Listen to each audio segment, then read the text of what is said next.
How's it going, everyone? It's Sam. Tomorrow is huge for cryptocurrency and for the general market. There are a couple big events happening then. Also, I just want to talk about the massive war that's happening on Bitcoin. I realize this is something I talk about a lot, but the fact is, would you like it more if I jumped all over the place, talk about all different things with all different viewpoints? No, I want to confirm what I've already said, and we have more data that shows that there is a massive war for Bitcoin, some new data coming from the ETFs that is changing the market, turning it around. If you don't mind, hit subscribe, turn on the bell notification underneath the video so you can see future videos just like this one. I also want to talk a little bit about a cryptocurrency that I invested in yesterday, but I'll talk more about that towards the end of the video. There's also a link down there to HGAccess where I talk with a bunch of other influencers about cryptocurrencies, give high alpha reports. There's one that we talked about there that you're probably going to want to check out over the next 24 hours. They definitely are probably going to make some waves soon. There's also a link down there to Margex where you can trade cryptocurrency on leverage. You can set it up in just a few minutes. There's no KYC.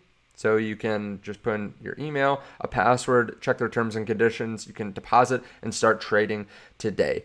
Now, they also have really good customer service too, which is something that I love. They're a boutique exchange, a little bit smaller, but that means that literally you can talk to someone within 30 seconds usually, and they'll answer your question. It's an actual person. Now, Bitcoin dominance. Starting to move down just slightly here today. It was actually up earlier, but starting to move down. Now, why is that? Well, we have a bit of a breakout by Ethereum up to 2360. We also have Solana moving up on the day, up about 3%. So we do have some altcoins running. I'll explain why I think Solana is running up a little bit later. UPS is going to cut 12,000 jobs after what the CEO called a difficult and disappointing year. The company also stated that they're looking to cut $1 billion of annual costs. UPS is now down 6% after the announcement. And this is after they talked about increasing the driver's pay to up to like $170K. Now they're cutting all these jobs. Elizabeth Warren did say that she thinks it's time for the Federal Reserve to cut interest rates. She says the extreme rate hikes under Fed Chair Powell have significantly increased the cost of housing. A couple more things like this have happened recently, like UPS cutting jobs, that does lead me to believe that there is a good chance that we'll have a more dovish Fed tomorrow at the Federal Reserve meeting, the FOMC meeting.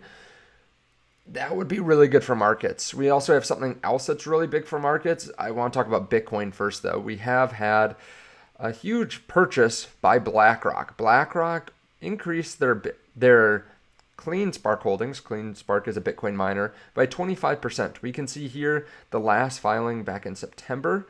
They had 9.4 million, and as of today on the SEC's website, they have about 12 million shares. So they increased their ownership by about 25% or so, which is a big purchase. We also have gotten news that GBT outflows are slowing. They were negative 641 million, then negative 515, negative 429, negative 394, negative 255, and then yesterday, negative 192. You can see that visualized here over the last 6 days, just decreasing. This is the cumulative flow. So we do have decreasing outflows while we have increasing, or maybe not increasing, but we still have steady flows into the other ETFs for a net positive. And I think that's what's pushing up Bitcoin's price recently. We've had OTC desks try to fulfill a lot of these orders for Bitcoin, but they've got to be running dry. Also, we do have another piece of war. So not only are companies buying a bunch of miners, they're also trying to get their hands on as much Bitcoin as possible. They're running ads. We saw that yesterday. They started to run ads. And they're also lowering their fees. Invesco, Galaxy's spot Bitcoin ETF, is lowering fees from 0.39% to 0.25%. Now only Wisdom Tree funds and Grayscale charge more than 0.25%, with BTCW at 0.3% and GBTC at 1.5%, 6 to 8 times higher than their peers. They are trying to get as much in assets under management as possible. I think there will be a point where We're looking at similar fees to maybe like a index fund, like 0.04%, 0.05%. Maybe there's going to be a feeless ETF at some point too. I mean, just think about how badly they want these ETFs. They want the inflows, where they're literally lowering fees, cutting their fee by 40%, 30%, Invesco and Galaxy, and then also running ads. It's obviously highly profitable for them. And I've talked about that in the past, why it's so highly profitable for these companies. Interesting news, German police seize 50,000 Bitcoin worth 2.17 billion, allegedly bought with money made running a movie pirating site until 2013. I mean, people in the government like to say that Bitcoin's used for illicit activities. Well, not by anyone smart, because even 11 years later, they can track this down. That's crazy. Ethereum's also pumping up at the day. I think this is probably why the block and a lot of other people are now reporting on this. SEC likely to approve a spot Bitcoin ETF on May 23, coming from Standard Chartered Bank. Now, I have talked about this before, but my thought process is they probably will approve this as well. We know Ethereum is not a security. It's labeled as a commodity by the SEC. I think this means that they will approve it, but they'll put it off as long as possible. And I believe the deadline is May 23rd. So I think this may be a similar event to GBTC, where Grayscale uses the opportunity to make a lot of money. They keep fees high, unless they've learned that they're just going to have a lot of outflows, and they don't want to do that again on the ETF. But my thought process is there will be other institutions that also open up ETH trading, and then, or ETH ETFs, and then they get it approved while money basically flows to them from ETH. It might be a similar situation where we see a dump initially and then we see a pump afterwards, but I do think that this is pretty interesting timing, especially with the halving happening like a month or two beforehand. We may see some nice pumps into this as well. The Jupiter Exchange announced their airdrop. This is going to be big. It sounds like they're going to be airdropping 1.35 billion tokens, somewhere between 0.4 and 0.7 dollars per token.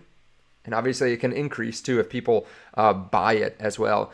But Jupiter is the biggest DEX, I believe, on Solana, even outpacing Uniswap a couple days ago. And tomorrow they're having their airdrop. Now, why is this important? Even if you don't use Jupiter, this money is going to flow through the ecosystem.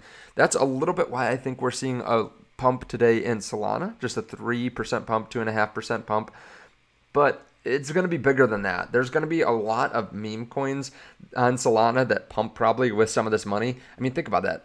If I have the math right, 1.35 billion tokens, even if they're at 40 cents, which is, I believe, where they're starting at when you start claiming, even if they're at 40 cents, that is still $500 or $600 million worth of Jupiter being thrown at the Solana ecosystem. So some people will take profits, put it into Sol. Some people will take profits and put it into other cryptocurrencies. Some people will just keep their Jupiter tokens in general. Now, yesterday I mentioned that there's a Solana meme coin that I was buying, that I was looking at. The problem is when I say something like that, people get pissed if I talk about it and then it pumps up and then it goes down. People get pissed if I don't talk about it as well. They just say, oh, you'll tell us about it once it's too late. So if you want, I'll probably talk about it in the next video. There are some clues over on my Twitter. I give some more clues beneath this post. If you want to see this, you can go follow me on Twitter. There's a link to it underneath the video. But I'm always just careful about these. It's around $1 million market cap. I will take profits, to be clear. But people get mad at me either way. So just going to leave it at that for this video. I really appreciate you guys watching. Thank you so much. Let me know your thoughts on all this underneath the video. Let me know your thoughts on the war on Bitcoin. And to be clear, too, on that meme coin, that is such a small portion of my portfolio. It's almost negligible. So do your own research. Thank you so much. I appreciate it. I will see you in the next one.